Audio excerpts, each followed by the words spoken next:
আজকে তোমাদের সঙ্গে শেয়ার করছি দুটো ইট নিয়ে কি করে বাড়িতে তোমরা ফুল বডি ওয়ার্কআউট করবে। তো প্রথমে হচ্ছে তোমরা নর্মাল পুশ আপ লাগাবে এমনভাবে।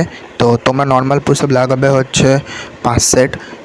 তোমাদের যতটা রেপিটেশন তোমরা করতে পারো 5 সেট প্রথমে নর্মাল পুশ আপ লাগাবে। নর্মাল পুশ আপ হয়ে যাওয়ার পরে তারপরে রেস্ট নিয়ে তারপরে তোমরা চলে আসবে পুল আপে। পুল আপেরও তোমরা 4টে থেকে 5টা সেট করবে, যে কটা তোমরা রেপিটেশন পারবে।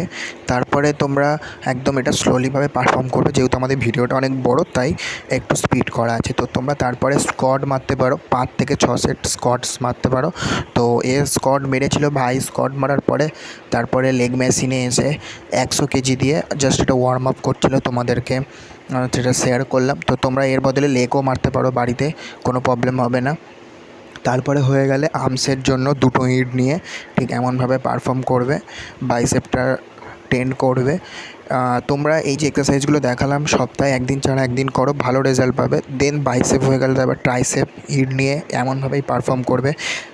ডান হাত বা হাতে যে কটা করবে সেই হাতে সেম টু সেম তেমনভাবেই পারফর্ম করবে। আর এটা ডেলি করো না, একদিন ছাড়া একদিন ওয়ার্কআউটটা করো। আর কেমন লাগলো ভিডিওটা কমেন্টে জানাও।